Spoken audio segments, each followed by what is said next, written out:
అందరికీ నమస్తే నుల్లా నేను మీ రేఖను. ప్రస్తుత రాజకీయ పరిస్థితుల గురించి మనతోని మాట్లాడడానికి రాజకీయ సామాజిక ఆర్థిక నిపుణులు వి ప్రకాష్ అన్న ఉన్నారు. ఇవన్నీ ముచ్చట్లు మాట్లాడదాం. నమస్తే అన్న. నమస్తే రేఖ. ఎట్లున్నారు? నేను మంచిగున్నా అన్న. మీరు బాగున్నారా? అంత ఫైన్ అమ్మా. రైట్, చూస్తా ఉన్నామన్న రాజకీయ పరిస్థితులు నడుస్తూ ఉన్నాయి. దాదాపు జూబ్లీహిల్స్ ఎలక్షన్ నేపథ్యంలో అజారుద్దీన్కి మంత్రి పదవి ప్రకటించిండ్రు. ఈ 30 తారీఖు లోపు ఆయన ఎమ్మెల్సీ అన్న కావాలి, ఎమ్మెల్యే అన్న కావాలి, లేకపోతే ఆ మంత్రి పదవి నుంచి తప్పుకోవాల్సిన పరిస్థితి ఏర్పడ్డది. గతంలోనే మీరే మొట్టమొదటిసారిగా చెప్పిండ్రు. ఏ విధంగా చూడొచ్చు అన్న? అంటే అప్పుడు ఇచ్చినప్పుడే ఈ 6 నెలల కాలంలో ఏ ఉప ఎన్నికలు వచ్చేటట్లేవు, ఏ ఎమ్మెల్సీ ఎలక్షన్స్ కూడా వచ్చేటట్లేవు. అయితే వాళ్ళకి ఏంటంటే కోదండరాము తర్వాత ఇంకొక ముస్లింకు అప్పుడు ఎమ్మెల్సీ ఇస్తే గవర్నర్ దగ్గర ఖాళీ ఆపారు కదా, దాన్ని కోర్టులో పడ్డది కదా అది. అయితే దాని మీద నమ్మకంతో వాళ్ళు ఇచ్చారు. బట్ అది ఇప్పట్లో కాదు, కోర్టు కేసులలో ఉంటుంది, అది నడవదు. ఆయన అజారుద్దీన్ మీద చాలా కేసులు ఉన్నాయి, అలిగేషన్స్. ఏ క్రికెటర్ ఉన్నప్పుడు ఆయన ఫ్రాడ్ చేసిండని చెప్పి ఆయనను అప్పుడు కేసు పెట్టారు, మీకు గుర్తుండాలి. ఆ కేసులో ఆయన జైలు కూడా పోయినట్టున్నాడు. బట్ ఆయన మీద ఉన్న కేసు ఫ్రాడ్ కేసు, అది అట్లే ఉండగా గవర్నర్ ఎట్లా చేస్తాడు? రెండవది, క్రికెట్ అనేది గవర్నర్ కోటాలో ఇవ్వగలిగిన క్రీడ కాదు అది. అందులో వాళ్ళ కండిషన్స్ ఇదివరకు హైకోర్టు సుప్రీంకోర్టు జడ్జిమెంట్స్ కొన్ని ఉన్నాయి. అలా క్రికెట్ను పరిగణలోకి తీసుకోరు. అది కళాకారులకు, తర్వాత ఇట్లాంటి వాళ్ళకు, నృత్యకారులకు, సంగీత విద్వాంసులకు ఇట్లా ఇస్తారు. క్రికెటర్స్కి ఇచ్చిన సందర్భాలు లేవు. ఒకసారి ఇచ్చినా కూడా కొట్టేశారు తప్పదని. అంటే ఇవన్నీ దృష్టిలో పెట్టుకొని గవర్నర్ దాన్ని ఆపింటే, ఇందులో ఇంకో కోణం కూడా ఉంది అజారుద్దీన్ దానిలో. ఏంటంటే ఓవైసీకి ఇష్టం ఉండదు ముస్లిం కమ్యూనిటీలో ఇంకొక లీడరు వేరే పార్టీ నుంచి ఎదగడం అనేది. అంటే వాళ్ళు తమ జాగిర్ అనుకుంటారు కదా, ముస్లిమ్స్ అందరి మీద మాకే పట్టు ఉన్నది అనుకుంటారు. అంటే ఈయనేమో అంతకంటే పెద్ద సెలబ్రిటీ, దేశమే కాదు ప్రపంచం అంతా తెలిసిన వ్యక్తి అజారుద్దీన్. పాకిస్తాన్కి ఇమ్రాన్ ఖాన్ ఎట్లనో అజారుద్దీన్ అంటే క్రికెట్లో అంత పేరున్న వ్యక్తి. ఓ సెలబ్రిటీగానే ఆయన ఎప్పటి నుంచో ఉన్నాడు. ఆయన ఇప్పుడు రాజకీయాలకు వచ్చి మంత్రి కావడంతో ఎట్లాగో ఆయనకు నచ్చదు. కాబట్టి అట్లా ఇచ్చినట్టే ఇచ్చి 6 నెలలు అయినాక ఎట్లా దిగిపోతాడు, మీరేం మాట్లాడకండి రాబాయ్ అని చెప్పి అప్పుడు ఎలక్షన్ల కోసం ఇస్తున్నాం. పర్పస్ సర్వ్ అయిపోయింది. ఇక ముస్లిం ఓట్లు పడ్డాయి, ఆయన గెలిచిండు నవీన్ యాదవ్. ఇంకా ఆయన అప్పుడు ఇచ్చిందే దానికోసం. కాబట్టి అజారుద్దీన్ ఎట్టి పరిస్థితుల్లో ఇక 6 నెలలు అయిన తర్వాత దిగాల్సిందే. ఆ సంగతి అందరికంటే బాగా రేవంత్ రెడ్డికి తెలుసు. అజారుద్దీన్కు కంటిన్యూ కావడానికి ఏంటంటే ఎట్టి పరిస్థితుల్లో ఓవైసీ ఒప్పుకోడు. కాబట్టి ఇక ఈ గవర్నర్ దాన్ని పెండింగ్లో పెట్టేసిండు. ఇక అదంతా ఒక అండర్స్టాండింగ్లో నడుస్తూ ఉంటుంది. అంటే ఇప్పుడు అజారుద్దీన్కి అప్పుడు తెలియకుండా వచ్చిన అన్న ఈ ముచ్చట అంటే ఏం చెప్పాడంటే, గవర్నర్ కోటాలో 2 సీట్లు ఖాళీగా ఉన్నాయి, అప్పుడు కోర్టు అడ్డం పెట్టింది కాబట్టి వాళ్ళిద్దరికి ఇవ్వలేకపోయినాము. ఈ లోపల కేసు డిస్పోజ్ అవుతుంది, కోదండరామ్కును ఇంకొక ముస్లిం పేరుంది కాబట్టి ఆయన బదులు నీకు ఇస్తున్నావు, నీది కంటిన్యూ అవుతుంది అని చెప్పారు. ఇప్పుడు కూడా ఏం చెప్తున్నారు, రేపు మళ్ళీ మంత్రివర్గ విస్తరణ ఉంటుంది, ఇప్పుడు దిగిపోయినా కూడా మళ్ళీ తీసుకుంటాం, అంటే మళ్ళీ 6 నెలలు మళ్ళీ టైం ఉంటుంది అన్నట్టు, మళ్ళీ తీసుకుంటాం అని చెప్తున్నారు. బట్ ఇప్పట్లో మళ్ళీ ఎమ్మెల్సీ ఎలక్షన్లు వస్తే తప్ప గోరటెంకన్న గవర్నర్ కోటాలో వచ్చిండు కాబట్టి ఆయన దిగిపోతేనే ఈయనకు ఛాన్స్ ఉంటుంది. మరి ఇప్పటి మందం చూసుకురు కదన్నా, జూబ్లీహిల్స్ ఎలక్షన్స్ మందం చూసుకున్నారు. మళ్ళీ ఫ్యూచర్లో కూడా ముస్లిం మైనార్టీ ఓట్లు ఇంపార్టెంటే కదా, మరి అజారుద్దీన్కి ఇచ్చినట్టు ఇచ్చి తీసుకుంటే ఆ ఎఫెక్ట్ ఏం పడదా అంటే చెప్తారు, మళ్ళీ అవకాశం ఉన్నప్పుడు తీసుకుంటామని చెప్తారు. బట్ అప్పుడు మళ్ళీ ఓవైసీ గారు ఎవరో ఒక అనామక ముస్లింకి ఇవ్వండి, లేదా షబీర్ లాంటి వాళ్ళకి ఇవ్వండి, ఈయన సెలబ్రిటీ కాబట్టి కొంచెం మళ్ళీ ఈయన ముస్లింలలో పట్టు పెరుగుదేమో అనేది ఉంటుంది. అని అంటే ఇప్పుడు ఓవైసీ అండ్ రేవంత్ రెడ్డి కలిసి ఆడిన డ్రామా, కలిసి ఎట్లాగో వాళ్ళిద్దరు ఒకటే కదా. ఈ ఓవైసీ ఎట్లుంటాడు, ఎవరు అధికార పార్టీ ఉంటే వాళ్ళతో బాగుంటాడు. రైట్, కోదండరామ్ ఎందుకు ఆగిందన్న, సుప్రీంకోర్టు క్లియరెన్స్ ఇచ్చేసింది కదా. ఇచ్చింది, కానీ ఏమైందంటే ఒకవేళ గవర్నర్ కనుక ఆపినట్టయితే మళ్ళీ హైకోర్టులో వేసుకోవాలని చెప్పిండ్రు, సుప్రీంకోర్టు చెప్పింది. మీరు హైకోర్టు పోయి డైరెక్షన్ తీసుకోవాలి. హైకోర్టులో వేస్తే మళ్ళీ ఎన్ని సంవత్సరాలు నడుతుందో, మళ్ళీ వీళ్ళంతా దాసో శ్రావణ్ లాంటి వాళ్ళు అప్పుడు మాకు ఏదని పోతారు కదా. అందుకని ఏంటంటే హైకోర్టు పోతలేరు వీళ్ళు, గవర్నర్ క్లియర్ చేస్తలేడు. ఎప్పుడైతుందో తెలియదు. ఇక త్రిశంకు స్వర్గంలో ఏందన్న ప్రస్తుతం కోదండరాం పరిస్థితి ఏంది? ఆ మధ్యలో కొంచెం తిరుగుబాట్లు ఏవనెత్తినట్టు చేసిండు ఈ మున్సిపల్ ఎన్నికల నేపథ్యంలో. అంటే ఆయన నచ్చట్లేదు రేవంత్ రెడ్డి పాలన, ఆయన అనుకున్నట్టుగా లేదు. ఇప్పుడు తుంటది నుంచి మొద్దునెత్తుకున్నా అనుకున్న ఫీలింగ్ వచ్చింది ఆయనకు. మరి ఎట్లా అప్పుడు కేసీఆర్ నచ్చపాయి, ఇప్పుడు రేవంత్ రెడ్డి నచ్చపాయి. ఇప్పుడు ఆయనకేంటంటే ఉద్యమ నాయకత్వం వహించిండు కాబట్టి ప్రజల ఆకాంక్షలు ఇవన్నీ నెరవేర్చాలి కదా. ఈయన అసలు కేసీఆర్ ఇచ్చినవి కూడా ఈయన ఇవ్వట్లేదు కదా, రద్దు చేస్తున్నాడు. ఇప్పుడు ఎకరానికే వేసిండు డబ్బులు. మొదటిసారి 2 ఎకరాలకు వేసిండు, ఒక్కసారి 4 ఎకరాలకు వేసిండు. ఇప్పుడు అసలే 1 ఎకరం 2 ఎకరాల వాళ్ళకి కూడా సగమే పడ్డాయి. ఏదో ఇచ్చినా అని చెప్పుకోవడానికి, ప్రచారం చేసుకోవడానికి ఆయన చేస్తున్నాడు. ఇవన్నీ ఆయనకు నచ్చవు కోదండరాంకి. ఆయన మనస్తత్వం వేరు, కాకపోతే కాంప్రమైజ్ అవుతున్నాడు ఏదో ఒకరోజు. అది ఎందుకంటే ఇప్పుడు ఎమ్మెల్సీ ఆశ ఉన్నది కాబట్టి ఇవాళ కాకపోతే రేపని ఇవ్వకపోతాడు అన్నట్టుగా చట్టసభలలో రేపు ప్రశ్నించవచ్చు అనుకుంటుండో, మరి ప్రజలకు ఎక్కువ చేయగలుగుతాను నేను అనుకుంటున్నాడు. అంటే ప్రజల ఆకాంక్ష కొరకే కేసీఆర్ని వ్యతిరేకించినా లేకపోతే నిజంగా పదవుల కోసం వ్యతిరేకించినా? అట్లేం లేదు, ఎందుకంటే ఆయన కూడా ఉద్యమకారుడు, చిన్నప్పటి నుంచి కూడా మా ప్రోగ్రెసివ్ మనిషి. కాకపోతే కేసీఆర్ గారు తనను పట్టించుకోలేదనేది ఒక కోపం ఉన్నా కూడా ఆయన విధానాలు కొన్ని నచ్చలేదు. విద్యార్థులు వాళ్ళు వీళ్ళన్నీ అబద్ధాలు నమ్మి అట్లాంటి వాళ్ళ ఈ కోదండరాం లాంటి వాళ్ళను, ఆకునూరు మురళి లాంటి వాళ్ళను రెచ్చగొట్టి వాళ్ళు వీళ్ళంతా ఒకటై ఇట్లా చేయడం జరిగింది. అది బట్ ఆయన విఘ్నతను ప్రదర్శించుంటే కేసీఆర్ను వ్యతిరేకించకుండా ఉండాల్సింది. ఎందుకంటే కేసీఆర్ది ఏ పాలన కానీ ఆ స్వయం పాలన, అంటే మనల్ని మనం పరిపాలించుకున్నాం. మనము వలస పాలన వద్దనే కదా తెలంగాణ తెచ్చుకున్నది. మరి కాంగ్రెస్ అనేది వలస పాలన కదా, ఢిల్లీ పాలన కదా. ఇలా ఢిల్లీ బాద్షాల దగ్గర మళ్ళొకసారి తెలంగాణ రేవంత్ రెడ్డి తాకట్టు పెట్టాడు కదా. వెనకడ కప్పం కట్టేటోళ్ళు. నిజాం స్వతంత్ర రాజు కాదు ఫస్ట్. ఈ నిజాంలో గ్రాండ్ ఫాదర్ ఎవరైతే ఫస్ట్ నిజాం ముల్క్ ఉన్నాడో ఆయన ఔరంగజేబు ద్వారా వచ్చి ఇక్కడ ఒక సుబేదారుగా ఉన్నాడు అనుకోరాదు, మొత్తానికి ఇన్ఛార్జిగా సేరదారుగా. అయితే వాళ్ళు పన్ను కట్టాలి ఢిల్లీకి. ఔరంగజేబు ఉన్నంత కాలం ఈయనను ముందు పెట్టి ఇక్కడ వసూలు ఇస్తూ ఇదంతా పన్ను కట్టాలి. ఇప్పుడు అది పోయింది అనుకున్నాం నిజాం రాజ్యంతో. మళ్ళీ రేవంత్ రెడ్డి రాజ్యంలో మళ్ళీ పన్ను కట్టుడు మొదలైంది. ఇప్పుడు ఇక్కడ అంతా వసూలు చేయాలి. దేశంలో ఎక్కడ ఎన్నికలు ఉన్నా కూడా కాంగ్రెస్ పార్టీకి కప్పం చెల్లించాలి. చెల్లిస్తేనే ఆయన ఉంటాడు. కోదండరాం గారికి అర్థం కావాలి. ఎందుకంటే ఇదేమో వలస పాలన, ఢిల్లీ పాలనే కదా ఇది. ఒక చైర్మన్ కూడా పెట్టలేకపోతాడు కదా, మంత్రులం కాదు చైర్మన్లను కూడా పెట్టలేకపోతాడు. 66 సార్లు ఢిల్లీకి. ఏం చేస్తారు రైట్ అన్న. అప్పుడు కేసీఆర్ని వ్యతిరేకించిన వాళ్ళు ఇప్పుడు రియలైజ్ అయ్యిండ్రంటారా? అంటే ఇప్పుడు కాంగ్రెస్ ప్రభుత్వంలో పదవులు పొందిన వాళ్ళు అందరూ అంటే వాళ్ళకు లోపల ఒక అసంతృప్తి ఉన్నా కూడా బయటకు అది చెప్పలేరు కదా, ఎందుకంటే మీరే కదా దించింది అన్నట్టు ఉంటుంది కదా. అది ఫేస్ సేవింగ్ అంటాం. ఫేస్ సేవింగ్ కోసం ఏదో అట్లా ఉంటారు.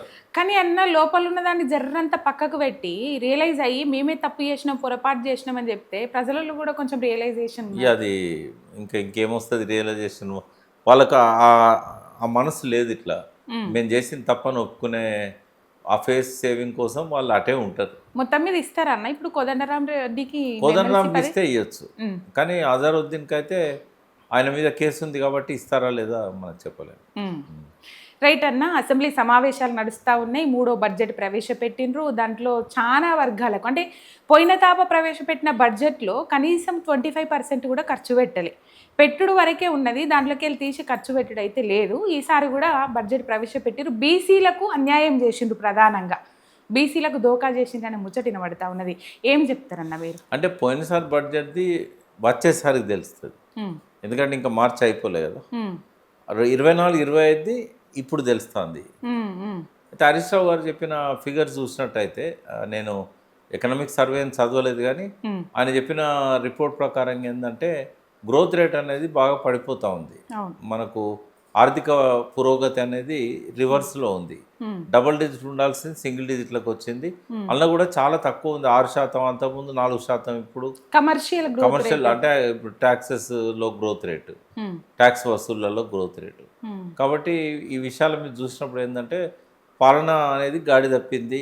అది అనుకున్న పద్ధతిలో ముందు పోవాల్సింది పోవట్లేదు. కేసీఆర్ వేసిన పునాది మీద రేవంత్ రెడ్డి వచ్చి సామ్రాజ్యాలు నిర్మించుదాము అనుకున్నాడు, బట్ అది కూడా చేతనైతలేదు ఆయనకు. ఇవాళ ప్యాడీ ఉత్పత్తిలో దేశంలో మొదటి స్థానంలో ఉన్నది అంటే గ్రౌండ్ వాటర్ బాగా పెరగడం వల్ల, కేసీఆర్ గారు అప్పుడు రిజర్వాయర్లన్నీ కట్టడం వల్ల ఆ నీళ్ళనే వీళ్ళు వాడుకుంటూ ఉన్నారు.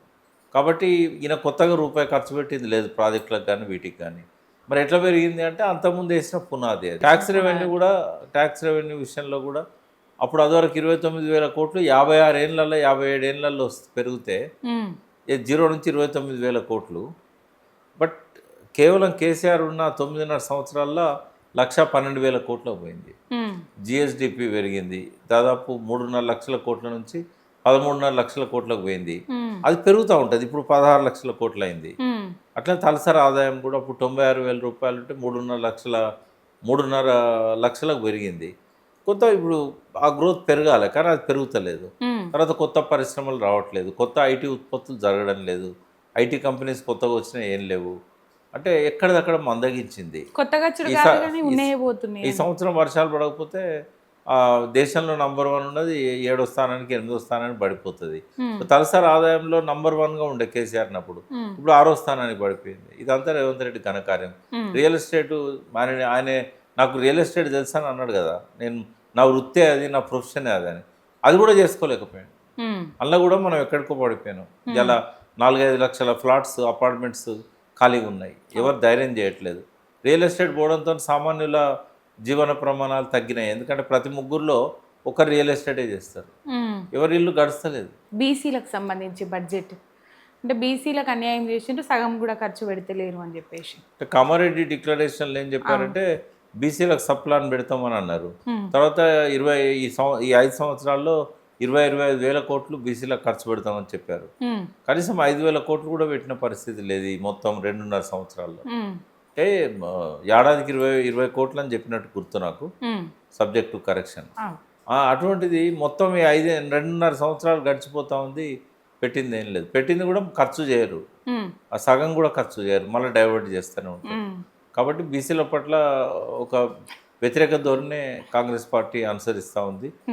బీసీ కులగణన దగ్గర నుంచి మొదలుపెట్టి రిజర్వేషన్ల విషయంలో కానీ, ఎన్నికలప్పుడు చేసిన తతంగం కానీ, కోర్టులను అడ్డం పెట్టుకొని సాగించింది కానీ, ఇవన్నీ చూస్తే మనకేంటంటే వాళ్ళకి చిత్తశుద్ధి లేదు.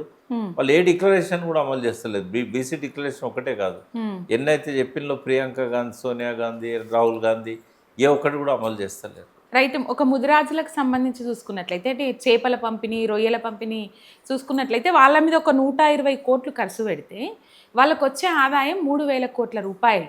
కనీసం బడ్జెట్లో 20 కోట్లు కూడా కేటాయించలేదంట. ఏం చెప్తారన్న? అదే వాళ్ళ పరిస్థితి కూడా అట్లనే అవుతుంది. ఇప్పుడు పెండింగ్ ఉండి సెలెక్ట్ అయిన గొర్రెలు ఇవ్వలేదు, వాళ్ళ దగ్గర మార్జిన్ మనీ కూడా కట్టించుకున్నారు. ఇప్పుడు అందులో 75% గవర్నమెంట్ ఫ్రీ ఇస్తే 25% రైతులు కట్టాలి కదా. ఆ 21 గొర్రెలు కూడా ఇవ్వలేదు. 15,000 ఎంతో పెండింగ్ ఉండే అప్పుడు, ఇది కేసీఆర్ గారు ఉన్నప్పుడు ఆయన ఇచ్చాడు అందరికీ. ఇయ్యంగా కూడా ఇంకా 15,000 మందికి ఇవ్వాల్సి ఉండే, అది కూడా ఇవ్వలేదు.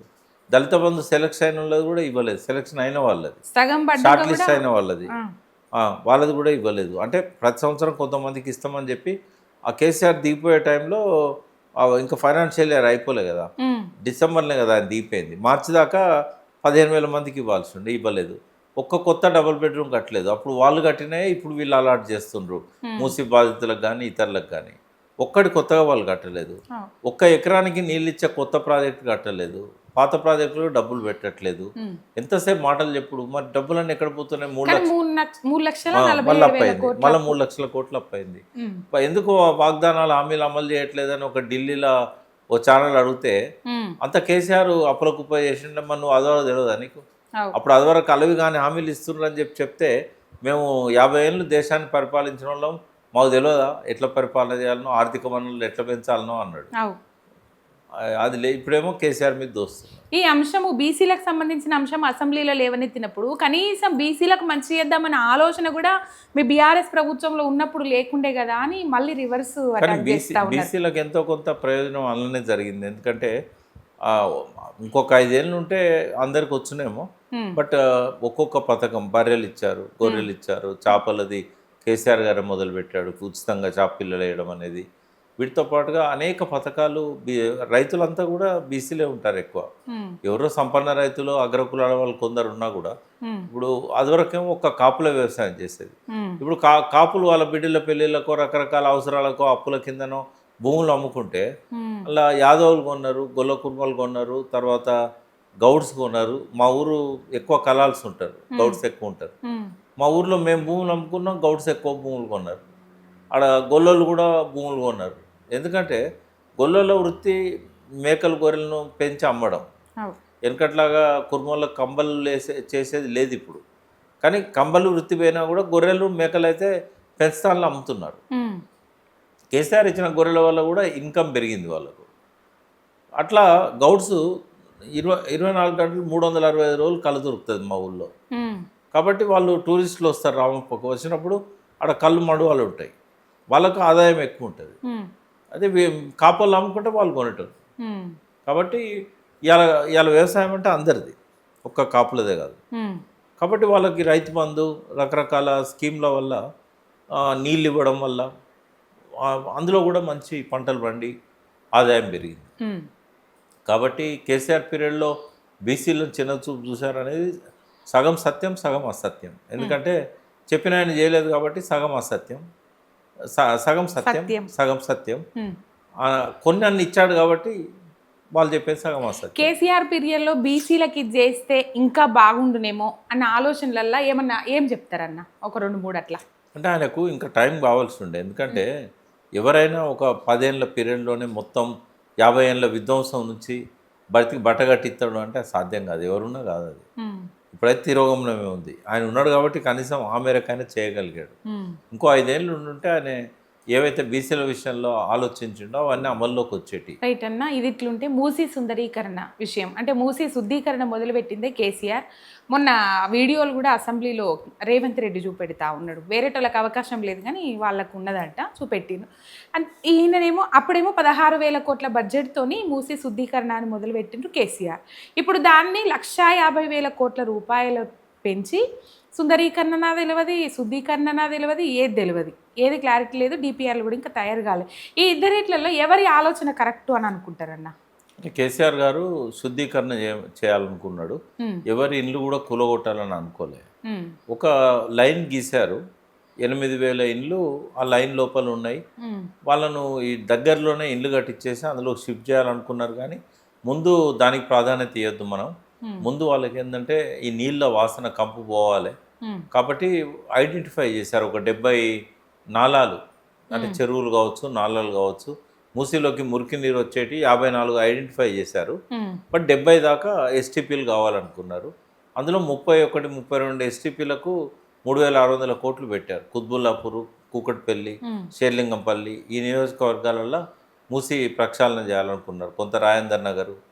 తర్వాత ఏమైందంటే ఈ సరిపోలే 3,600 కోట్లు. అమృత్ స్కీమ్ కింద కేంద్ర ప్రభుత్వ సహకారంతో షేరింగ్ అమౌంట్ వీళ్ళు కొంత కట్టాలి, వాళ్ళు కొంత కడతారు. అదొక 39 అప్లై చేశారు, అది ఇప్పుడు శాంక్షన్ అయింది. ఇవి చేస్తే ఏమైందంటే కొంత మూసి శుద్ధీకరణ జరుగుతుంది, ఆ వాసన నీళ్లు కెమికల్ వాటర్ రావడం అనేది ఆగిపోతుంది. కానీ ప్రపంచంలో ఎక్కడ కూడా ఎస్టీపీలు అంత ఫలితాలను ఇవ్వలేదు. ఎందుకంటే ఎక్కడో ఒక దగ్గర ఒక్క ఎస్టీపీ పాడైనా కూడా మిగతా అన్నీ ఎంత పని చేసినా ఉపయోగం లేదు, ఎందుకంటే మురికి నీరు వస్తూనే ఉంటుంది కాబట్టి. అట్లా సాబర్మతిది కూడా ఫెయిల్ అయింది. యమున నది, అట్లాగే హరిద్వార్ గంగా నది, ఇవన్నీ కూడా చాలా కోట్లు ఖర్చు పెట్టారు, 1000 కోట్లు. కానీ పెద్ద సత్ఫలితాలు రావట్లేదు. ఈ ఎస్టీపీలను పర్ఫెక్ట్గా నడిపించగలగాలి, కరెంటు బిల్లులు కట్టాలి, మెకానికల్ ఫెయిల్యూర్స్ రాకుండా చూడాలి. అట్లా చేస్తే కొంతవరకు అది రీయూజ్ చేసుకోవడానికి, ఈ వాసన నీరు రాకుండా చూడడానికి, ఈ కెమికల్ వాటర్ రాకుండా కొంత అరికట్టగలుగుతారు. అయితే ఇలా ప్రజలు కోరుకుంటున్నది అది. మూసీలో ఈ మురికి నీరు రావద్దు, మంచినీరు రావాలని కోరుకుంటున్నారు. అంటే తాగడానికి లేకపోయినా కనీసం మనం వాళ్ళ కాలు పెడితే మన కాలన్న బయటికి రావాలి, కాలు పెడితే బొక్కలు రావద్దు కదా. కాబట్టి ఈ జీవం ఉండాలి నీళ్ళల్లో, ప్రాణి బతకాలి. అందుకని కేసీఆర్ ప్లాన్ అది ఉండే. సరే ఇండ్లు రేపు షిఫ్ట్ చేయాల్సి వస్తే వాళ్ళ మంచి ఇండ్లు దగ్గరనే కట్టించి, ఆయన గోషామాల్ స్టేడియం అనుకున్నాడు, పక్కనే ఉంటుంది కాబట్టి, లేదా రేస్ కోర్స్ అనుకున్నాడు, చెంచల్ కూడా జైలు అని అనుకున్నాడు. ఇవన్నీ కూడా మూసికి దగ్గరలో ఉన్నాయి. వాళ్ళు రకరకాల వృత్తులు చేసుకునే వాళ్ళు ఎక్కడనో తీసుకుపోయి జవహర్ నగర్నో ఇంకెక్కడనో, రేవంత్ రెడ్డి రాగానే జవహర్ నగర్ అన్నాడు. సరే అక్కడ సైనిక భూములున్నాయి కాబట్టి వాళ్ళంతా ఎదురు తిరిగారు. అంటే ఎక్కడనో వేస్తే ఇప్పుడు నందనవనం అని చంద్రబాబు కట్టించాడు, అక్కడ షిఫ్ట్ చేస్తామని చాదర్గఢ్ దగ్గర వాళ్ళు ఎవరు పోలే, అది తలగబడిపోయింది అది. కాబట్టి రేవంత్ రెడ్డి ఆలోచన అనేది ఏదైతే ఉన్నదో అదేమో సుందరీకరణ. ముందు శుద్ధీకరణ అయినాక సుందరీకరణను ఎవరు వ్యతిరేకించరు. బట్ సుందరీకరణ పేరుతోని ఉన్నదాన్ని సుందరీకరణ చేయొచ్చు, కానీ ఇండ్లు కూలగొట్టి 10,000 ఇండ్లు కూలగొట్టి 11 కిలోమీటర్ల పరిధిలో సుందరీకరణ చేస్తానంటే తప్పది. అవసరమే లేదు, కూలగొట్టాల్సిన అవసరం లేదు, ఉన్నంతలో చేయొచ్చు కదా. ఇప్పుడు మూసి ఒడ్డు నుంచి ఇటు 200 మీటర్లు అటు 200 మీటర్లు భూమిని తీసుకొని నేను ప్రైవేట్ వాళ్ళకు రిసార్ట్లకు ఇస్తా, రెస్టారెంట్లకు ఇస్తా, ఆకాశ ఆర్మీ వాళ్ళు కడతా అంటే ఆ రిడ్జ్ మధురిచ్ అపార్ట్మెంట్ ఏదైతే ఉన్నదో అదేమో బఫర్ జోన్లో ఉందంటాడు. దాన్ని బఫర్ జోన్ అన్నారు, ఫ్లడ్ ప్లేన్స్ అంటారు. బఫర్ జోన్ అనేది చెరువుకు ఉంటుంది, నదికి ఉండదు. వరద ఎంత అయితే పోతుందో అది ఫ్లడ్ ప్లేన్స్ అంటారు. ఇది ప్రొటెక్టెడ్ జోన్ అది. అయితే ఆల్రెడీ కట్టిండ్రు అక్కడ. కట్టినప్పుడు అది అది ఫ్లడ్ ప్లేన్లో కట్టారు. వరద పోతుంది తప్ప అది కూడా వరద ఎన్నడ వచ్చినట్టు కనబడదు ఆడ మనకు. అంటే ఇటు పక్క నుంచి ఈశా నది వస్తుంది, అటు ముందు నుంచి మూసా నది వస్తుంది. ఈ రెండు మధురిడ్జ్ ఒకటి అది మన అపార్ట్మెంట్ దాటినాక బాపుఘాట్ అయింది. అంటే ఆ సంఘం దగ్గర ఉంది అన్నట్టు. అయితే ఆ సంఘం అంతా ఒక పెద్ద చెరువు చేయాలని గాంధీ సాగర్ అని అక్కడ సర్దార్ సరోవర్ ప్రాజెక్ట్ ఉంది కదా, సర్దార్ పటేల్ విగ్రహం పెట్టి అక్కడేమో న్యాచురల్గా ఉన్న ప్రాజెక్ట్ అది. ఈయన ఏంటంటే కొత్తగా దాన్ని ఒక సాగర్ చేయాలి, ఆడ గాంధీ విగ్రహం పెట్టాలి, ఆడ చుట్టూ బహుళ అంతస్తుల భవనాలు కట్టాలి, ఆకాశ ఆర్మయాలు కట్టాలి, అలా జాగాలు అమ్ముకోవాలి, ఫ్లాట్లు అమ్మాలి. మరి నీకు అదే బఫర్ జోన్లు ఉందంటున్నావు కదా, దానికి విలువనే లేదండి. నా విలువ లేదంటున్నావు కదా, మరి నువ్వు మళ్ళీ ఎందుకు కడతావాడా? ఇది కూలగొట్టినప్పుడు అది కట్టకూడదు కదా. ఇదంతా కూడా ఏంటంటే కేవలం అంటే సుందరీకరణ జరగవచ్చు, కానీ not at the cost of poor people. అందరినీ ఇక్కడిని బగాయించేసి నేను సుందరీకరణ చేస్తానంటే ఇప్పుడు నీ ప్రయారిటీ ఏంది? ఇప్పుడు మాటికే ఏమంటారు, నల్గొండలో మూసి నీళ్ళు దాచి చచ్చిపోతున్నారు, రోగాలు వస్తున్నాయి. మరి నువ్వు ఇక్కడ 11 కిలోమీటర్లు చేస్తే మూసి ప్రక్షాళన అవుతుందా? అసలు కాలుష్యం కలిసేదే గాంధీ కాడ నుంచి కిందికి, ఏది బాపుఘాట్ నుంచి కిందికి మూసిలో కాలుష్యం కలిసేది. ఈ సనత్ నగర్ నాల, ఈ నాల, ఆ నాల అన్నీ కలిసేది కింద కదా. మరి నువ్వు పైన 11 కిలోమీటర్లు ఒక దిక్కు, 10 కిలోమీటర్లు ఒక దిక్కు నువ్వు మంచిగా చేస్తే నీకు ఇక్కడ కింద కాలుష్యం రాదా? మూసి కింద నల్గొండ ప్రజలకు నువ్వు ఇది 6,000 కోట్లతో చేసిన తర్వాత కూడా నీ కాలుష్యం ఏం తగ్గదు కదా. కాబట్టి దేని మీద దృష్టి పెట్టాలనో పెట్టకుండా ఈ కమర్షియల్ యాంగిల్లో ఆయన ఆలోచిస్తున్నాడు. ఆ సుందరీకరణ పేరుతో జరిగేదంతా ఏంటంటే వ్యాపారం. అయితే ప్రజలు ఎవరు కూడా దాన్ని సహించరు. ఇప్పటికే వాళ్ళు అక్కడ ఉన్న వాళ్ళంతా కూడా ధర్నాలు చేస్తున్నారు, మధురిడ్జ్ అపార్ట్మెంట్లో ఉన్న వాళ్ళంతా కూడా. కాబట్టి ఈ ప్రయత్నాన్ని విరమించుకోవాలి. కేసీఆర్ చేసిన దానిలో ఎవరికి నష్టం లేదు, దానివల్ల లాభం ఉంది. మూసీలో నీళ్లు శుభ్రంగా పారుతాయి. ఇంకోటి ఎక్కడి నుంచో నీళ్ళని తీసుకొచ్చి ఈ 2 రిజర్వాయర్లు నింపడం అనేది కరెక్ట్ కాదు. నది తన స్వభావాన్ని పోగొట్టుకోకుండా ఉండాలి, పైనుంచి శుభ్రమైన నీరు వచ్చేటట్టు చేయాలి. అంతేగాని ఇష్టం వచ్చినట్టుగా ఎక్కడి నుంచో లిఫ్ట్ చేసి అంత ఖర్చుతో కూడుకున్న వాటర్ని తీసుకొచ్చి ఇంట్లో నింపుతాము, అంతా కరెక్ట్. ఈ 2.5 ఏళ్లలో ఇది పాసిబుల్ అయ్యే పని నాన్న కాదమ్మా. 30-40 సంవత్సరాలు మినిమం పడుతుంది. 30-40 అది కూడా ప్రతి సంవత్సరం బడ్జెట్ పెట్టుకుంటా పోతే 30-40 ఏళ్ళ కంటే తక్కువలో అయింది ఏది లేదు. మరి ఎందుకన్నా ఇప్పుడే తొందరపాటుగా అయిపోయింది, నేను 28 వరకు చేసేస్తా, 29 వరకు. ఎవరి పీరియడ్లో వాళ్ళు ఇప్పుడు 6,000 కోట్లు అంటే అందులో ఒక 15%, 20% తింటారు కదమ్మా, తక్కువ ఉంటుంది అది. రైట్ అన్న. 6 గ్యారంటీలకు వచ్చి రాగానే చట్టబద్ధత తీసుకొస్తా అని అన్నారు. ఆ ఫైల్, సంతకం పెట్టిన ఫైల్ కనబడతలేదు అని చెప్పేసి ప్రధాన ప్రతిపక్షమైన బీఆర్ఎస్ పార్టీ నాయకులు ప్రైవేట్ మెంబర్ బిల్లు ప్రవేశపెట్టిరన్న, అంటే స్పీకర్కి ఇచ్చిండ్రు. దీన్ని ఏ విధంగా చూడొచ్చు? అంటే 420 హామీలు ఇచ్చినా కూడా 6 గ్యారంటీలు అన్నాడు కదా, మళ్ళీ అందులో 6 లేవు, 13 గ్యారంటీలు ఉన్నాయి, సబ్ గ్యారంటీలు ఉన్నాయి. బట్ అసలు గ్యారంటీలు 2 అందులోకెళ్ళి అమలు చేయలే. అందుకని ఏంటంటే వీళ్ళు మీ 6 గ్యారంటీలు మీరే గ్యారంటీ అన్నారు కాబట్టి ఆ గ్యారంటీ అమలు చేయడానికి మీరు దాన్ని ఒప్పుకోవాలి. బిల్లు పెడితే చట్టం అవుతుంది, చట్టం అయితే ఇవ్వాల్సి వస్తుంది. అయితే ప్రైవేట్ మెంబర్ బిల్ అని ఎందుకంటారంటే గవర్నమెంట్ పెట్టని వాటిని ప్రైవేట్ ఎవరు పెట్టినా, మెంబర్స్ ఎవరు పెట్టినా అది ప్రైవేట్ మెంబర్ బిల్లే అవుతుంది. అంటే ఈవెన్ కాంగ్రెస్ పార్టీలో ఉండి కూడా అధికారికంగా ఆ లెజిస్లేచర్ పార్టీ నాయకుడు మంత్రి పెట్టకుండా ఒక ఎమ్మెల్యే పెట్టాడు, తనకి ఇంట్రెస్ట్ అనిపించింది తను పెట్టాడు, అది ప్రైవేట్ మెంబర్ బిల్ అవుతుంది. అయినప్పుడు ఏంటంటే ఈ లాస్ట్ భారతదేశానికి స్వతంత్రం వచ్చిన తర్వాత ఒక 14 బిల్లులు పార్లమెంట్లో ఆమోదం పొందినాయి, ప్రైవేట్ మెంబర్ పెట్టినాయి 14 బిల్లులు. బట్ లాస్ట్ బిల్ ఎప్పుడు ఆమోదం పొందింది? 56 ఏళ్ళ కింద, 1970లో. ఇక 70 తర్వాత ఏ బిల్లు ఆమోదం పొందలే. పెట్టలేదా అంటే కొన్ని వేలు పెట్టారు. ప్రతి శుక్రవారం ఎవరో ఒకరు ప్రైవేట్ మెంబర్ బిల్ పెడుతూనే ఉంటారు, రాజ్యసభలో కానీ లోక్సభలో కానీ. బట్ 70 తర్వాత ఏ బిల్లు ఆమోదం పొందలే. ఎందుకంటే అంతకుముందు ఎవరైనా ప్రైవేట్ మెంబర్ బిల్ పెడితే అప్పటి పాలకులకు ఇందిరాగాంధీ కావచ్చు, ఆ నెహ్రూ కావచ్చు, లాల్ బహదూర్ శాస్త్రి కావచ్చు, ఆ టైంలో ఉన్న ఆ ప్రధానమంత్రులకు అరే ఇది మంచిదే, ఇది దేశానికి పనికొచ్చేది, సరే మనోడు పెట్టకపోయినా అధికారంగా మనం పెట్టకపోయినా వాళ్ళు పెడుతుండ్రు కదా తీసుకుందాం చేద్దామని ఉండే. కానీ ఇప్పుడు ఎవరు పెట్టినా దాన్ని రిజెక్ట్ చేస్తుంటారు. అట్లనే రాష్ట్రాల అసెంబ్లీలు 28 రాష్ట్రాలు ఇప్పుడున్న లెక్క తీస్తే అక్కడ కూడా 14 బిల్లులు ఆమోదం పొందినాయి వేరు వేరు రాష్ట్రాలల్లో. బట్ అది కూడా ఇప్పుడు లాస్ట్ బిల్లు 56 ఏళ్ళ కిందనే. అంటే 70 తర్వాత అసెంబ్లీలలో కానీ పార్లమెంట్లో కానీ ప్రైవేట్ బిల్లు ఆమోదం పొందిన సందర్భం కూడా లేదు. కానీ దీనివల్ల ఏం లాభం మరి కేటీఆర్ ఎందుకు పెడుతున్నాడు అంటే ప్రజలకు మరొక్కసారి వీళ్ళు చేసిన మోసాలు అనేటి అసెంబ్లీ ద్వారా బట్టబయలవుతాయి. గ్యారంటీ అన్నాడు పెట్టలేదు, రేపు దాని మీద చర్చ జరుగుతుంది. బిల్లు పెట్టిన వ్యక్తే కాకుండా అందరికి అవకాశం ఇస్తారు. ఈ చర్చలో కాంగ్రెస్ బట్టబయలు అవుతుంది. దానివల్ల ఆ బిల్లు ఆమోదం పొందకపోయినా ప్రజల మనసుల్లోకి వెళ్ళిపోవాలనేది జనరల్గా ప్రైవేట్ మెంబర్ బిల్లు పెట్టినప్పుడు అంటే ఆలోచన. దాదాపు సామాన్య జనాలకు ఈ బిల్లు అంటే అర్థం కాక ఉండొచ్చు కదా అన్న, అంటే అందుకే ఎట్లా పోతుంది జనాలు. వాళ్ళకి చెప్పే విషయాలు అర్థమవుతాయి కదా. గ్యారంటీలు అని చెప్పిండు, ఇవ్వలేదు మనకు, వాటిని అమలు చేయమని మేము కొట్లాడుతున్నాం అనేది తెలుస్తుంది. కానీ ఎట్ ఏ టైం వాళ్ళు కూడా ఆ సభా వేదికగానే వాళ్ళు చెప్తా ఉన్నారు మేము 6 గ్యారంటీలు అమలు చేసేసినాం అయిపోయింది అని చెప్పేసి. కాదమ్మా ఏం చేశారు వాళ్ళు? ఇప్పుడు ఎర్ర బస్సు ఇచ్చారు మహిళలకు, రెండవది గ్యాస్ సిలిండర్ మీద 500 రూపాయలు, తర్వాత 2000 యూనిట్ల పవర్ ఏదో 200 యూనిట్లు, ఒక్క నెల 201 అయినా కూడా అందులోకి వెళ్ళి బయటపడుతుంది. అది మళ్ళీ నెక్స్ట్ మంత్ తక్కువ వాడినా కూడా బిల్ కట్టాల్సి వస్తుంది. అట్లా ఇట్లాంటివి కొన్ని చేశారు తప్ప 6 గ్యారంటీలలో ఉన్న 13 హామీలు అమలు చేయలేదు. అది ప్రజలకు బాగా తెలుసు. అంతకుముందు ఇచ్చిన పథకాలే చేయలేదు, కొత్తగా ఇచ్చిన గ్యారంటీలు కాదు. అంతకుముందు ఇచ్చిన పథకాలే చేయట్లేదు కదా. ఇప్పటికి 6 సార్లు పడాలి రైతు భరోసా. ఒకటి కేసీఆర్ గారిది పెండింగ్ ఉండే ఎలక్షన్ల ముందు, డబ్బులున్నా కూడా అది పెండింగ్ ఉండి చాలా కాలం దాకా ఇవ్వలేదు. తర్వాత 5 ఇవ్వాలి ఈ 2.5 సంవత్సరాల్లో.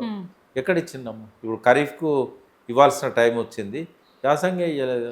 కొత్త రూల్స్ అట, 4 ఎకరాలు ఉంటే 1 ఎకరానికే అంతే. ఏం ఇస్తారో తెలియదు, బట్ ప్రజల్లో మాత్రం బట్టబయలైపోతుంది. రైట్ అన్న, ఇరాన్ ఇస్రాయేల్ యుద్ధం దాదాపు పరోక్షంగా మన మీద కూడా ఎఫెక్ట్ పడ్డది, అయిపోయింది. చాలా ఎఫెక్ట్ పడ్డది. ఈ షార్టేజ్ అనేది కనబడతా ఉన్నదన్న. ఒకవైపు కేంద్ర ప్రభుత్వాలు రాష్ట్ర ప్రభుత్వం ఇట్లా చెప్తా ఉన్నది ఏంటంటే షార్టేజ్ మనకి ఎక్కడా లేదు, గాబరా పడాల్సిన అవసరం లేదు, కృత్రిమంగా ప్యానిక్ క్రియేట్ చేస్తూ ఉన్నారు అని చెప్పేసి. ఆల్రెడీ ఉన్న పెట్రోల్ బంకుల దగ్గర మొత్తం పబ్లిక్ ఎక్కడ చూసినా రష్ అన్న. మీకు దొరికిందా అన్న పెట్రోల్? చాలా కష్టపడితే కొన్ని అంటే చాలాసేపు లైన్లో నిలబెడితే ఎక్కడో ఒక దగ్గర కొంచెం తక్కువ రష్ ఉన్న దగ్గర ఇవాళ దొరికింది. బట్ రేపటి నుంచి అది కూడా దొరకదు. ఎందుకంటే వీళ్ళు ఏం చేస్తారంటే కొంత స్టాక్ ఉన్నప్పుడే నిల్వ పెట్టుకుంటారు, ఎమర్జెన్సీ ఏమన్నా ఉంటుందేమో అని. రెండవది ఏంటంటే ఇప్పుడు భూగర్భ జలాలు ఉంటాయి. ఈ సంవత్సరం మొత్తం వర్షం చుక్క పడది, కానీ అది వరకు నిల్వ ఉన్నదైతే వాడుకుంటారు కదా. దీని ఎఫెక్ట్ ఎప్పుడు తెలుస్తుంది? నెక్స్ట్ ఇయర్ కూడా వర్షాలు పడకపోతే తెలుస్తుంది. అట్లనే పెట్రోల్ కూడా ఎప్పుడు ఒక నెల 15 రోజుల స్టాకు ఉంటుంది. పెద్ద పెద్ద గోడౌన్లు ఉంటాయి కదా, అవి దాచుకున్నవి ఉంటాయి అన్నట్టు. కొన్ని ఏంటంటే ట్యాంకర్లలో ఉంటాయి, అయితే కొన్ని పెద్ద పెద్ద షిప్పులలో ఉంటాయి. ఆ షిప్పులలో తీసుకొస్తూ ఉంటారు. అయితే ఆ జలసంధి ఏదైతే సముద్రంలోకి వెళ్ళి వచ్చే ఆ ప్లేస్ ఉన్నదో అక్కడ పైనుంచి వాళ్ళు దాడులు చేస్తున్నారు డ్రోన్లతోని. అందుకని ఎక్కడ షిప్పులు అక్కడ ఆగిపోయినాయి. ఆగిపోవడం వల్ల ఇక్కడ షార్టేజ్ వచ్చింది. అదే గ్యాస్కి కూడా ఇప్పుడు గ్యాస్లో #1 సప్లయర్ ఖతార్. అక్కడ బాంబులు వేశారు డ్రోన్లతోని, వాళ్ళు ఆపేశారు, దాన్ని బంద్ పెట్టారు. మా కజిన్ వాళ్ళ అల్లుడు అక్కడ అల్లనే పనిచేస్తాడు. ఇప్పుడు నెల రోజుల నుంచి అది బంద్ అయిపోయింది. దాని దగ్గరలోనే ఒక బాంబు వేశారు ఇరాన్. ఎందుకంటే వీళ్ళు యుద్ధం యొక్క దుష్ప్రభావం అనేది వాళ్ళకి తెలియాలి. అమెరికా స్థావరాలు పెట్టుకున్నారు వాళ్ళు అమెరికా స్థావరాల మీద వేశారు. అట్లనే మీరు ఆయిల్ సప్లై బంద్ చేయాలని చెప్పేశారు. ఎందుకంటే అన్ని దేశాలు ఈ ఆయిల్ సప్లై బంద్ అయిపోతే అమెరికా మీద ఒత్తిడి తెస్తాయి, ఇజ్రాయెల్ మీద ఒత్తిడి తెస్తాయి, మీరు కొట్లాట ఆపండి అని. సరిగ్గా అదే జరిగింది. మోడీ ఇన్ని రోజులు సైలెంట్ అయిపోయాడు. ఇక లాస్ట్లో ఇక భారతదేశంలో బాగా షార్టేజ్ వచ్చి ఇబ్బంది అవుతుందని చెప్పి అప్పుడు నోరు తెచ్చాడు. అంటే ఇట్లాంటి దేశాల ప్రెజర్ వల్ల ఒక 5 రోజులు సెలవిస్తున్న యుద్ధానికి అన్నాడు ట్రంప్. ఇవన్నీ ఎన్ని రోజులు జరుగుతుందో తెలియదు. నిజంగా ఈ పరిస్థితి ఇట్లా కొనసాగితే పాండమిక్ సిచ్యువేషన్స్ ఎదుర్కోక తప్పదా అన్న? అంటే పాండమిక్ కాదు, లాక్డౌన్ ఉమ్, అంటే పెట్రోల్ కోసం లాక్డౌన్, డీజిల్ పెట్రోల్ దొరుకుతలేదు కాబట్టి ఉమ్, ఎవరింట్లో వాళ్ళు ఉండండి, ఉమ్. బయట తిరగకండి, ఎందుకంటే పెట్రోల్ లేదు, డీజిల్ లేదు అని చెప్పి అంటే లాక్డౌన్ అన్నట్టు లాక్డౌన్, కంప్లీట్. వైరస్ లేకుండా లాక్డౌన్. ఇది ఫెయిల్యూర్ అవుతుంది, ప్రభుత్వ ఫెయిల్యూర్ అవుతుంది. అంటే ఎందుకంటే ఏం చేసేది ఉండే ప్రభుత్వాలు ఏం చేసేది? రెన్యూవబుల్ ఎనర్జీ మీద ఆధారపడి ఉండే. ఇప్పుడు సూర్యరశ్మి నుంచి కరెంట్ అని చాలా తక్కువ, ఇప్పటివరకు సోలార్ అనేది చాలా తక్కువ తీసుకుంటున్నారు. అవ్. అది పెంచుకోవాలి. ఉమ్, ఈ బొగ్గును మండించడం అనేది తగ్గించాలి, పర్యావరణ కాలుష్యం. అట్లనే ఈ ఎలక్ట్రిక్ వెహికల్ ఛార్జింగ్ స్టేషన్స్ పెంచాలి, ఉమ్. గ్రీన్ ఎనర్జీని పెంచాలి. ఇట్లాంటివన్నీ చేస్తే అంటే ఇట్లాంటి తాకు తగిలితే గానీ అర్థం కావాలి. అదే ఎందుకో 50 ఏళ్ళ నుంచి ఆలోచనలు ఉన్నాయి కానీ అమలు చేస్తలేరు. రైట్ అన్న. ఆపరేషన్ కగార్ అన్నట్టు పెట్టుకున్నారు, పాపం కనబడ్డ మావోయిస్టులను అందరినీ అది చేసిండ్రు, కొంతమంది లొంగిపోయిండ్రు. ఈ 31st డెడ్ లైన్ పెట్టిండ్రు అన్న, ఏం చెప్తారు దీని మీద మీరు? అంటే అది సాధ్యం కాదమ్మా. ఇప్పుడు నక్సలైట్లు పుట్టొద్దంటే ఉమ్, నువ్వు నక్సలైట్లు పుట్టడానికి కారణాలు ఏంటో వాటిని అధ్యయనం చేసి వాటిని నిర్మూలించాలి. ఉమ్, పేదరికం ఉన్న రోజులు ఎవరో ఒకరు తిరగబడుతూనే ఉంటారు, దోపిడీ ఉన్న రోజులు ఎవరో ఒకరు తిరగబడుతూనే ఉంటారు. ఉమ్, ప్రభుత్వంలోకి వచ్చి ప్రజా వనరులను దోచుకున్నప్పుడు, మైనింగ్ ఆస్తులను దోచుకున్నప్పుడు, ఆదివాసీలను వేధించినప్పుడు, వాళ్ళు ఇంకా అదే పేదరికంలో మగ్గుతున్నప్పుడు ఎక్కడో ఒకడ తిరుగుబాటు చేసేవాడు పుడతాడు. ఉమ్, అంటే ఒక్కొక్క కాలంలో ఒక్కొక్కరిని ఆ పేర్లతో పిలుస్తూ ఉంటారు. ఆనాడు ఒక ఒక కవి రాశాడు, ఉమ్, తెల్లవాడు నన్ను నాడు భగత్ సింగ్ అన్నాడు, ఉమ్, నల్లవాడు నేడు నన్ను నక్సలైట్ అన్నాడు, ఉమ్, ఎల్లవారు రేపు నన్ను వేగుచుక్కలు అంటారు. రేపు వేగుచుక్క అంటారో ఇంకొక పేరుతోని ఇంకో నక్సలైట్ వస్తాడో ఇంకో భగత్ సింగ్ వస్తాడో ఎవరు చెప్పగలుగుతారు? ఉమ్, అదొక పద్ధతి. రెండవది ఏంటంటే అంటే పేదరికము, ఈ అవినీతి, దుర్మార్గాలు, అరాచకాలు ఉన్నంతకాలం ప్రతిఘటన చేసేవాళ్ళు పుడుతూనే ఉంటారు. వాళ్ళని ఏ పేరుతో పిలుస్తాం అనేది పక్కకు పెట్టు. ఒకడు కత్తి పట్టుకుంటాడు, ఒకడు తుపాకీ పట్టుకుంటాడు, ఒకడు రాయి పట్టుకుంటాడు. ఏదన్నా కానీ హింస అనేది జరుగుతూనే ఉంటుంది. సాయుధ పోరాటం అనే పేరు ఉండకపోవచ్చు. సెకండ్ ఏంటంటే నిజంగానే నక్సలైట్లు అందరు సరెండర్ అయ్యి లేకపోతే చాలామంది చనిపోయేలా ఇప్పుడు లేరు అడవులల్లో. ఉమ్, అంటే నాకు ఉన్న సమాచారం మేరకు ఏంటంటే దేశం మొత్తంలో ఇంకా చాలామంది ఉన్నారు. ఆంధ్ర ఒరిస్సా బార్డర్లో ఉన్న వాళ్ళు చాలామంది లొంగిపోలే, ఉమ్, చావలేదు కూడా. జార్ఖండ్ ఏరియాలో ఉన్నవాళ్ళు చాలామంది ఇంకా ఉన్నారు. ఈ గడ్చిరోలిలో ఉన్నవాళ్ళు, అబుజ్మడ్లో ఛత్తీస్గఢ్లో ఉన్నవాళ్ళు కొంతమంది తగ్గారు. ఉమ్, బట్ ఎంత తగ్గినా ఇంకా 3 దళాలు ఉన్నాయని చెప్తూనే ఉన్నారు. ఉమ్, 3 ఉన్నాయో 30 ఉన్నాయో మనకు తెలియదు. చాలామంది ప్రభుత్వం లెక్కలలో లేరు. ఉమ్, ఎవరికి వాళ్ళు నక్సలైట్గా మారిపోయి తుపాకులు పట్టుకున్నారు. ఉమ్, వాళ్ళ పేర్లు కానీ వాళ్ళ ఉనికి కానీ ఆచూకీ కానీ ప్రభుత్వం దగ్గర లేదు. ఉమ్, అట్లాంటి వాళ్ళు ఉండొచ్చు 1000-2000 మంది ఇంకా. ఉమ్, మరి ఎట్లా ఆపరేషన్ పూర్తి అయినట్టు? తర్వాత ఒక్క మావోయిస్టులే కాదు కదా, రకరకాల గ్రూపులు ఉన్నాయి కదా, ఎంసీసీ ఇట్లాంటి విలీనమైనా కూడా ఇంకా చాలా గ్రూపులు, నక్సలైట్ల గ్రూపులు దేశంలో ఉన్నాయి. ఉమ్. ఇవాళ వాళ్ళ మీదనైతే ఎటువంటిది లేదు కదా. ఈ పర్టికులర్గా ఛత్తీస్గఢ్ గడ్చిరోల్లో సాయుధ పోరాటం పేరుతో జరిగే చర్యలు అనేటివి కొంత ఆగిపోతాయి. ఉమ్, అక్కడ ఉన్న మెయిన్ లీడర్లలో చాలామంది చనిపోయిన్లు, కొంతమంది లొంగిపోయిన్లు. ఉమ్. బట్ దేశం అంతా విస్తరించి ఉన్నది నక్సలిజం ఈ అనేది. ఆపరేషన్ కగారు ఓవరాల్ గా మనం చూసుకున్నట్లయితే ఇప్పుడు మొదలు పెట్టిన కాన్వెన్షన్ ఇప్పటిదాకా ఎక్కువగా ఛత్తీస్గఢ్ ఆ ప్రాంతం మీదనే ఎక్కువ దృష్టి పెట్టినట్టు కనబడ్డది. అంటే వాళ్ళు లీడర్షిప్ అంతా అక్కడ ఉండే కాబట్టి ఉమ్, అక్కడ కేంద్రీకరించారు. ఉమ్.